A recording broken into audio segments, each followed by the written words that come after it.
여러분들 우리가 부모님을 이렇게 먼저 보내드리고 또 이제 부모님들이 또 이렇게 유산을 남겨놓으실 수 있잖아요. 그러면 그것에 대한 분배의 분명한 근거는 무엇입니까?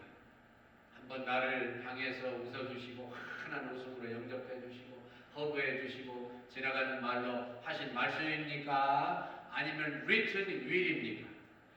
예, 문자화된 그러한 유서입니까? 물론 후자죠. 지금 제가 볼 때에 베드로 사도는 지금 그 말씀을 하고 있는 거예요. 베드로 사도에게 정말 하나님께서 넘치는 은혜를 주신 거 다 아시죠?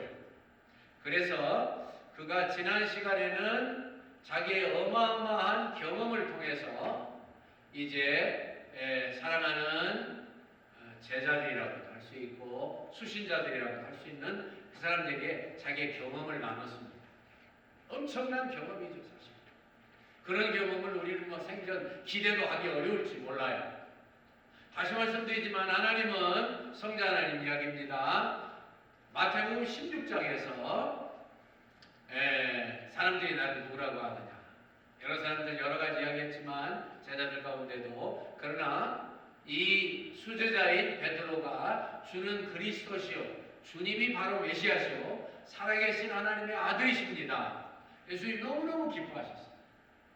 그래서 그래 내가 이 땅에 보낸받은 메시아인 줄 아니? 그러면 이제부터 나는 장로들과 대제사장들에게 잡혀서 죽고 십자가를 지게 될 거야 말씀하시니까 얼른 붙잡고 주님 그게 무슨 말씀이세요? 안 됩니다.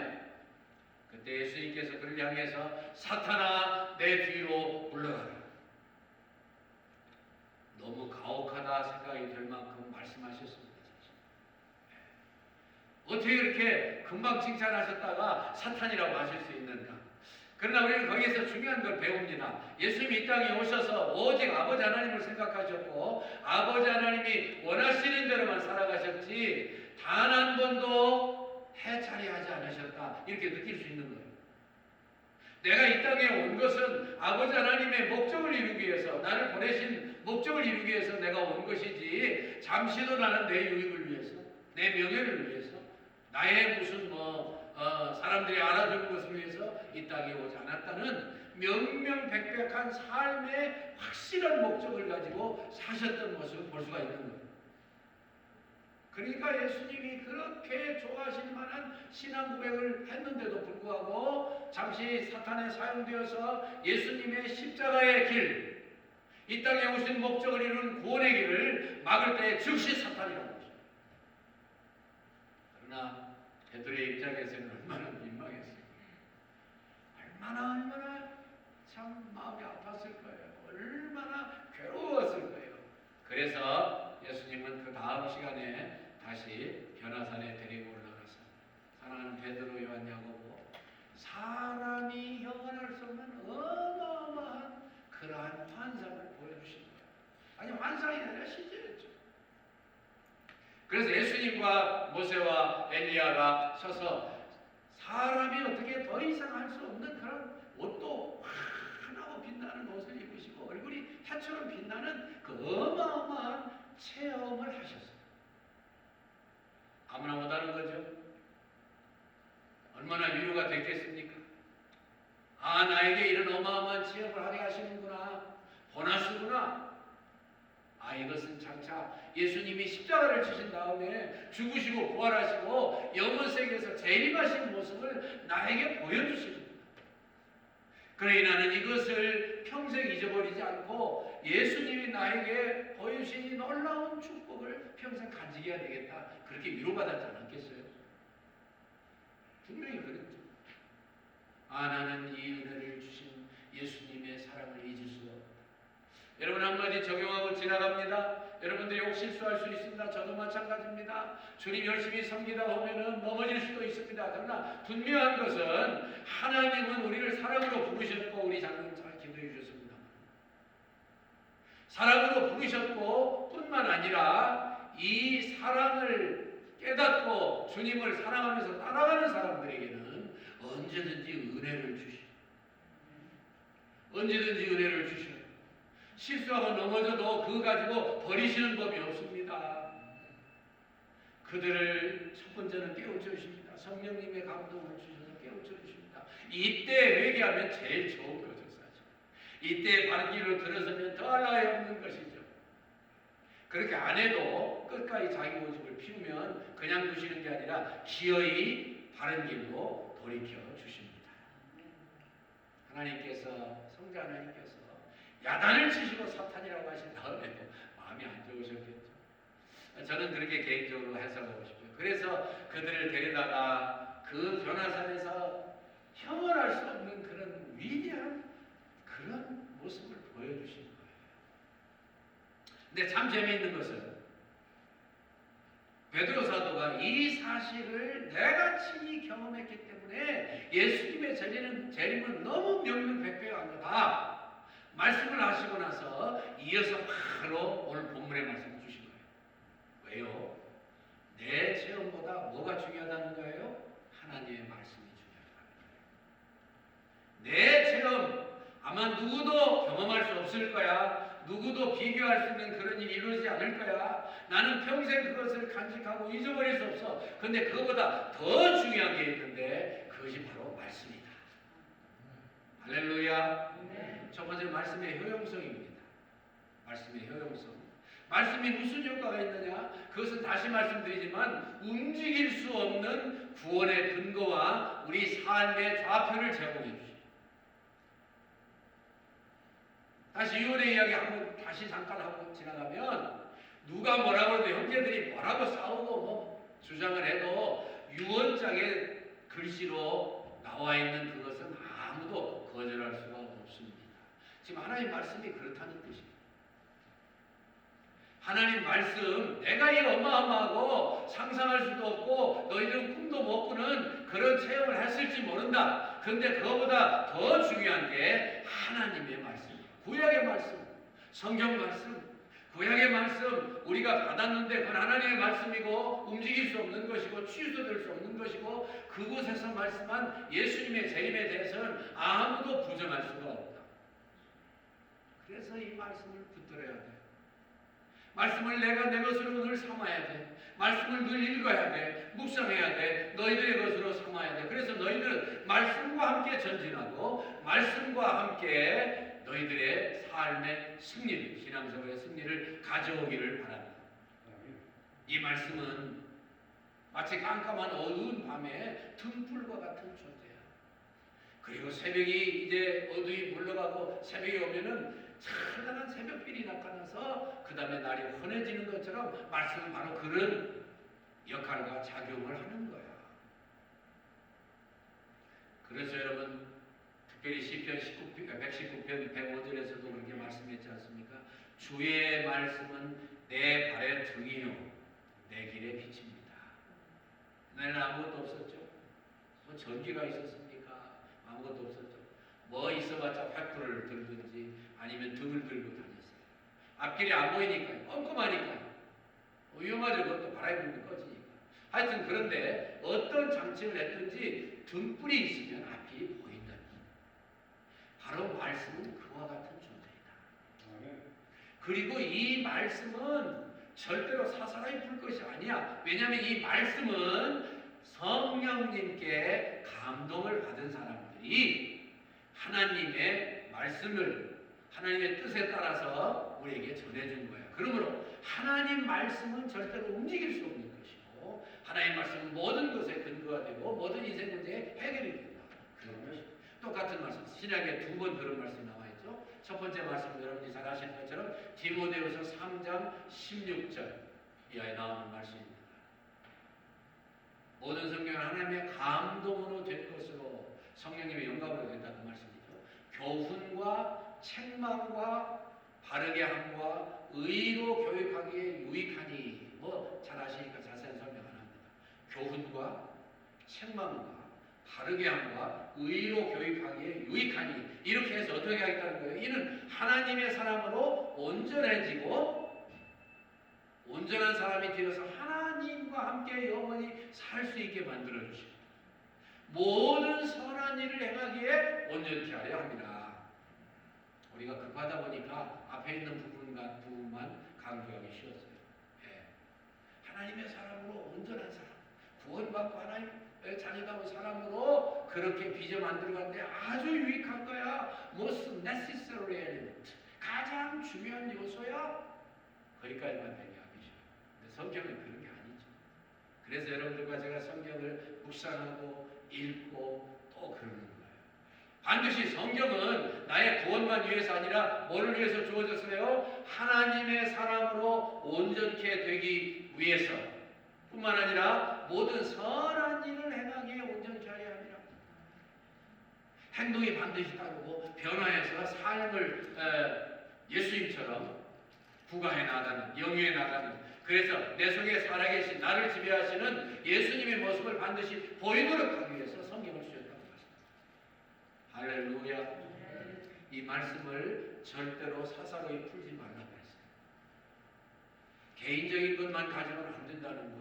물론 내가 하나님 은혜 가운데 종교개혁 이후에 열심히 헬라 원어를 배우고 히브리 원어를 배우고 그리고 묵상하고 기도하고 그 다음에 선배들의 이 서적을 참고하고 해서 애쓰고 하다 보면은 물론 개인적인 그 성경 해석의 권한을 다시 찾아줬으니까 종교개혁자들이 할 수 있지만 그러나 매우 조심해요. 어떻게 조심해요? 두 가지를 조심해야 됩니다.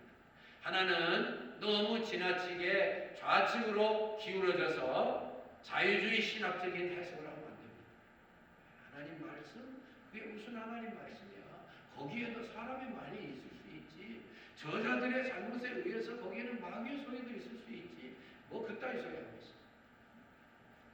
성경 원문을 비평해 보니까 말이야, 거기에 잘못된 요소 얼마든지 있을 수 있어. 그러니까 자유주의 신학자가 되고, 그러니까 교회가 처음에는 듣는 사람들이 아 그래 맞아.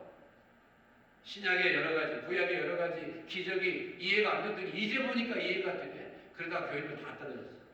그럼 뭐하러 믿어요? 또 하나 우식으로 너무 지나쳐가지고 신비주의. 제가 늘 간증하지만 저도 어마어마한 체험을 했습니다. 체험하니까요, 제 자신도 하나님 말씀보다 그 체험을 더 의지하려고 하는 경향성이 생깁니다. 죄송해요. 제가 그런 잘못을 옛날에 신학생 시절 범했어요. 다른 사람은 아무것도 아닌 것으로 보여요. 그런 거 제가 체험했기 때문에 잘 압니다. 너무 지나친 신비주의에 빠지면 자기 만족, 자기 생각, 자기 판단, 자기 최고주의로 살기 쉬워요. 아닙니다. 그럴수록이 더 조심스럽고, 그럴수록이 더 두렵고, 그럴수록이 내 체험이 혹시라도 하나님 말씀에 어긋날 수 있는 것 아닌가? 늘 생각하는 사람들이 항상 정도를 구하게 되어 있어요. 좌우로 치우치지 않게 되어 있어요. 그래서 여러분들과 저는 이 말씀을 준비하고 여러 가지 책을 읽으면서 많이 생각했습니다. 하나님 감사합니다. 우리가 정통 신학 개혁주의 이 종교 개혁자들의 위대한 삶을 본받아서 우리가 바른 신학, 바른 신앙, 바른 삶의 성에 해주셨으니 감사합니다. 우리의 부모님, 조부모님들, 우리의 선배님들, 우리의 스승님, 우리의 교수님들 이것 다 연구해서 다 신학교에서 가르쳐 주시고 그리고 내 자신도 이것을 열심히 성경 읽고 또 읽고 읽고 또 읽고 1년에도 여러 번 통독하면서 말씀을 읽을 때 그 제대로 배우고 확실하게 믿고 체험한 것이 얼마나 감사해요. 재미있는 역사가 또 하나 발표가 됐습니다. 여러분 성경은 내가 사사로이 풀 것이 아니고 정말 조심하고 성령님의 의지에서 또 여러 가지 참 아름다운 제대로 성경을 가르쳐 주신 그 전통을 따라서 조심하고 두려워하고 그것은 나에게 다시 말씀드립니다. 하나님의 사람으로 구원받고 온전하게 될 뿐만 아니라 모든 선한 일을 행하기에 온전케 되는 예수님다운 모습으로 변화시키는데 중요한 요소지만 동시에 이 땅에 살면서도 그게 유익하게 됩니다. 시간이 지나면 자꾸 증명이 됩니다. CNN을 비롯한 여러 방송국에서 요즘 이제 여러분들 보시겠습니다만 저한테도 그런 연락이 가끔 오더라고요. 위트니스 센터 혹은 이제 뭐 요가 센터 이런 데서 자꾸 초청해요. 그래가지고 여러분들 건강을 위해서 오세요. 여러분들 신체를 단련하세요. 뭐 반드시 유익이 있을 거예요. 그런데 재미있는 것은 이 방송국에서 여러 군데서 이 사람들을 찾아다니면서 인터뷰를 했어요. 다 조사를 했어요. 그리고 교회에서 예배를 드리고 오랫도록 신앙생활 한 분들도 인터뷰를 하고 조사를 하고 연구를 했어요. 그러면서 제목이 뭐냐면 그런 운동을 한 사람이 오래 살겠습니까? 신앙생활 열심히 한 사람들이 오래 살겠습니까? 여러분들의 답은 뭡니까? 네, 예, 맞습니다. 예, 정말 재미있어요. 신앙생활을 하는 쪽이 운동을 꾸준히 하는 쪽보다 훨씬 건강하다라고 결론을 내렸습니다. 신앙생활을 하는 편이 심리적인 안정감이 있고 신체적 기능이 건강에 장수했다고 말했습니다. 그러면서 뉴욕대학교의 연구진이 수년간 조사한 후에 이것을 발표했는데 그 멘터가 맨 마지막에 뭐라고 말씀했냐면 건강해지고 싶다면 운동보다도 교회에 가서 기도를 하는 편이 더 좋은 것입니다. 재미있는 감멘트를 했습니다. 신앙생활을 하는 데는 여러 가지 유익이 있지만요, 내가 내 마음을 다 하나님께 아뢰고 내가 가지고 걱정하지 아니하고 그 모든 것을 다 하나님께 맡기고 하나님이 그걸 원하셨으니까요. 너희 염려를 다 내게 맡겨버리라. 주께서 너희들을 take care of 돌봐주시기 때문이다. 하나님의 명령이에요. 너희 모든 염려를 다 주께 맡겨버리라. 주께서 너희를 권고, 권고란 말은 take care of 해주신다 그 말이에요. 돌봐주신다. 대중과는 잘 번역이 됐어요. 그래서 하나님의 명령을 따라서 그렇게 하면 내 건강도 좋아지고 내가 지금 좀 아직 연약한 상태에 있을지 몰라도 다 마음을 비우고 만병의 의사 되시고 나를 창조하신 그 하나님께 내가 다 드리고 말씀의 명령대로 믿음으로 감사하며 기다리면 하나님 저를 살리시든지 죽이시든지 낫게 하시든지 아프게 하시든지 하나님 영광만 위해서 해주십시오. 그러나 제가 간절히 원하는 것은 예수님께서 십자가에 못 박히실 때에 저를 대신해서 채찍에 맞으심으로 나음을 얻었다고 선언하셨습니다. 그 귀한 말씀이 저에게 적용되기를 바랍니다. 간절한 마음으로 부르짖으면 주께서 약속하신 것을 절대로 어기시는 줄. 천지는 없어지겠으나 내 말의 1.1호이라도 반드시 없어지지 아니하고 다 이루리라. 할렐루야. 그래서 우리가 말씀에 의해서 내 모든 걸 다 맡기고 마음을 비우고 편안하게 주인이 원하시는 대로 살 뿐만 아니라 그분의 주신 약속을 꽉 의지하고 믿음으로 고백하고 믿음대로 사는 거예요. 그러면 여러분들이 계속 건강이 좋아지실 줄로 믿습니다. 여러분들이 더 하나님의 기뻐하시는 뜻을 이루실 줄로 믿습니다. 하나님을 더 체험하고 말씀을 더 깊이 침잠해서 하나님을 멋지게 증거하는 종들이 되실 줄로 믿습니다. 네. 그러면 그 말씀의 효용성에 대한 두 번째 대지 우리는 어떤 태도를 가져야 됩니까? 말할 필요도 없죠. 이 말씀을 하나님의 말씀으로 받아서 좌로나 우로나 이 인간의 머리를 너무 중시하는 이런 그러한 자유주의 신학 마음대로 성경을 요리하고 다 잘라내고 하는 그런 자세도 아니고 그리고 내 신비적인 경험을 너무 중시하는 그러한 쪽으로도 치우치지 아니하고 오직 말씀은 말씀으로 해석하고 성경은 성경 자체가 해석해 주기 때문에 말씀을 기도하고 계속 읽고 묵상하고 깨닫고 적용하다 보면 여러분들과 저에게 놀라운 결과가 올 수 있을 줄로 믿습니다. 어느 정도 결과가 와요? 초대교회 순교를 당한 사람들처럼 우리도 그렇게 세상을 이길 수 있고 나를 이길 수 있고 시험을 이길 수 있고 주님의 백성다우게 이 땅 위에 사는 내 삶을 철저히 내 것으로 이미 소유한 사람다우게 시험을 이기고 환난을 이기고 승리하며 살아갈 수 있을 줄 믿습니다. 여러분 초대교회 왜 그렇게 무시무시한 그런 환난과 역경을 이겼습니까? 어떤 때는 거꾸로 십자가에 못 박혔습니다. 베드로 그랬죠. 참수를 당했습니다. 바울사도 그랬죠. 사람들이 다 보는 앞에 사거리에서요 그냥 돌에 맞아 죽기도 했습니다. 사진을 찍히기도 했습니다. 정말 때로는 펄펄 끓는 기름물에 던져지기도 했습니다. 온갖 죽음과 맹수들에게 찢기고 모든 환난을 당하면서도 왜 이분들이 그렇게 신앙을 포기하지 못했어요?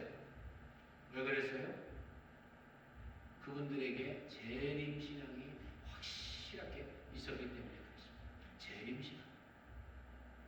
베드로 사도를 통해서 정말 자기의 체험을 통해서 재림하신 예수님에 대해서 명령하시고 가르쳐주시고 특별히 성경이 다 그렇게 말씀하고 있지 않았냐. 그래서 제가 이 말씀을 계속하면서 자꾸 저에게 참 감동이 되는 것은 참 어려워서 제가 좀 힘들어서 시작하기 어려웠는데 요한계시록이 결국은 제가 여러분들에게 가르쳐드려야 되는 거 아닌가 이런 생각을 하고 있습니다.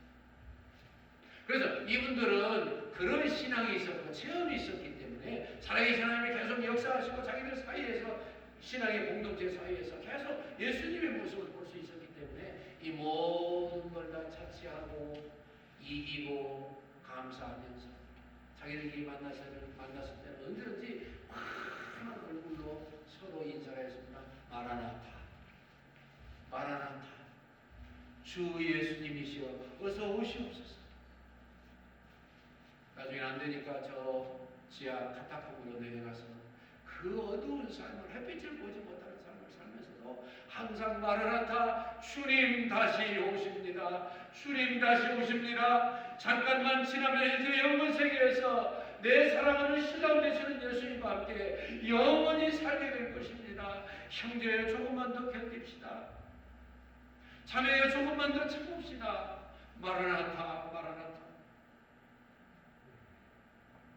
여러분 그분들이 눈물을 흘리면서 핍박을 참고 죽음을 건너뛰면서 만날 때마다 환한 얼굴로 마라나타, 마라나타, 주님이 곧 오십니다.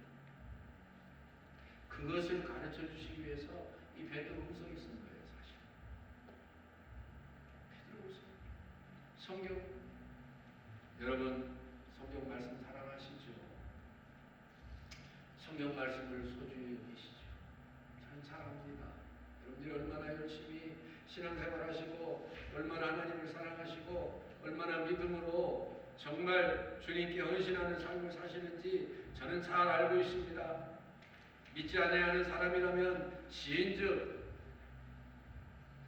모처럼 쉬는 날인데 바로 예배드려 봄날이 오고 있는 여러분들이 얼마나 어려움 속에서 얼마나 힘들게 하나님을 사랑하고 그리고 하나님께 예배하고 말씀을 듣고 순종하며 믿음으로 살려고 하는가 저는 다 알고 있어요.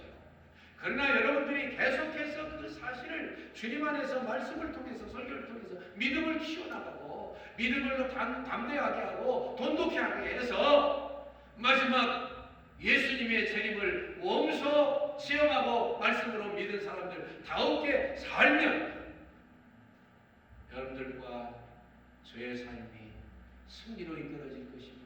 매일 매 순간의 삶도 내 마음에 이루는 천국이 내 생활을 통해서 이루어지게 해주실 줄로 믿습니다. 반드시 이루어지게 해주실 줄로 믿습니다. 많은 사람들이요 마지막으로 제가 이 감정을 드립니다. 10년 20년 전만 해도요 말하는 것이 장점이고 말하는 것이 중요하다고 생각했어요. 그런데 그 이후로 사람들이 생각이 바뀌었어요. 어떻게 바뀌었습니까? 가만히 보니까 남들을 잘 들어주는 게 유익하다는 걸 알았어요. 왜냐하면 내가 내 몸이 아픈 것을 가서 상담하려고 해도요 이 의사 선생님들이 평균 내 이 병세에 대해서 내 의료적인 상담에 대해서 평균 17초밖에 안 돼요. 17초. 그래서 얼른 말을 끊고 자기야.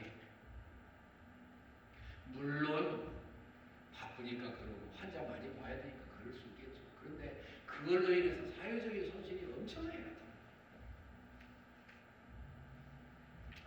그런데 더 놀라운 것은 전문직 종사자들이나 기사들보다 더 짧게 듣고 말하는. 그래서 이분들이 다시 생각을 바꿨습니다. 말하는 것이 중요한 게 아니라 듣는 것이 중요하다. 듣는 것이, 들어주는 것이. 그래서 상담의 기본 원리 중에 하나가 이런 거 있지 않습니까? Listening is better than healing. 그런 말이 나왔어요.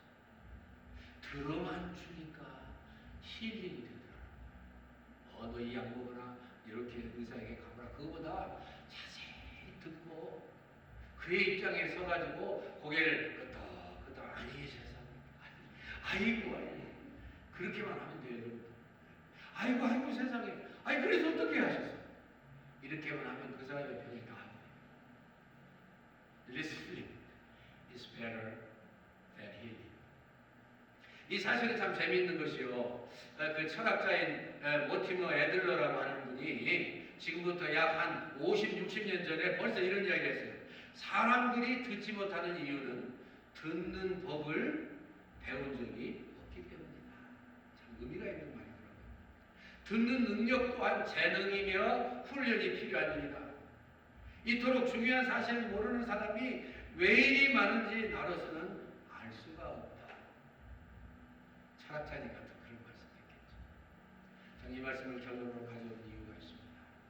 여러분, 결국 자기 똑똑하게 자식들 기르고 나도 자존감이 높아지고 이 자유로운 미국에서 한 분 한 분의 그 생명을 존중히 여기고 제가 저는 말씀드렸습니다만 이 한 생명을 위해서요 미국 사람들은요 60억짜리 팬텀기가 떨어져도 그거 버리더라도 너 살아라 이런 나라예요. 그러니까 좋아요. 좋은 나라에서 존중받는 나라에서 상호 다 높여주는 나라에서 살아야죠. 얼마나 즐겁고 얼마나 자유스럽고 얼마나 감사해요. 그래서 그런지 내가 내 말하고 나 설득시키고 피할 건 피하고 아닐 건 아닌다고 퍼블릭 릴레이션 그렇게 해석하시던데 다 자기 자신을 드러내고 프로시에이션 하려고 웃긴대요. 그런데 가만히 생각하니까 사람들의 근본은 그게 아니에요. 들어주는 게 더 중요해요.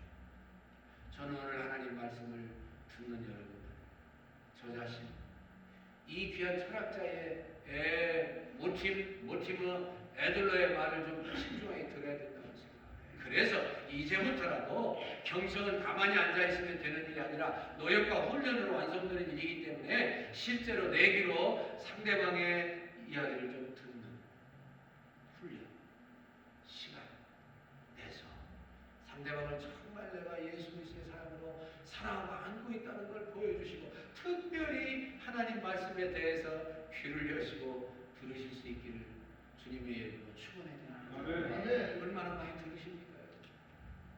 얼마나 많이 들으십니까? 우리는 뭐 여러 핑계가 있어요. 저도 마찬가지예요. 그런데 가만히 생각하면 내가 하나님을 정말 사랑하고 내가 정말 이 하나님의 말씀이 나의 영혼을 보장하고 예수님 재림에 대한 확신을 더 깨닫게 해주시고 그래서 이 땅 위에 어쩔 수 없이 사탄의 공략에 의해서 그들이 엄청난 도전으로 나에게 오든지 아니면은 그저 나를 속여서 그럴듯하게 오든지 내가 예수님 떠나고 말씀 떠나게 죽으라고 노력하는 이 사탄과 대항해서 내가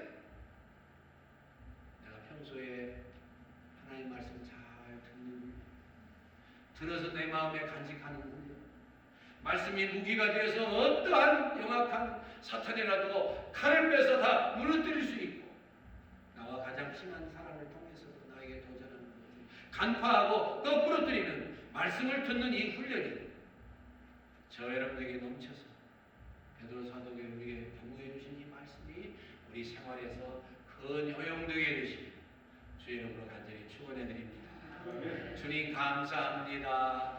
베드로 사도를 통해서 그의 엄청난 체험뿐만 아니라 말씀의 중요성을 가르쳐 주실 수 있도록 해주신 것 감사합니다. 모든 성경은 하나님의 감동으로 된 것입니다.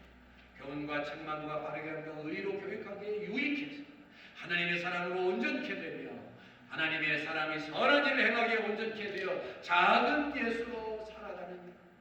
그래서 더욱 하나님의 말씀에 더 효용성을 부여하고 그 말씀을 간절히 듣고 그 말씀을 양식 삼아 작은 예수로 살아가는 일. 내가 살고 내 가정이 교회가 살고 지역사회와 미국과 세계가 사는 이 귀한 말씀, 내 영혼이 잘되고 잘되고 강건하여 하나님의 뜻을 이루어드리는 하나님의 사랑의 도구로 사는 이 놀라운 일에 승승장구 승리하며 성공하는 저희 모두가 되도록 삶의 예배에 성공하도록 두 손 들어 복내려 주시옵소서. 예수님 이름으로 기도합니다. 아멘.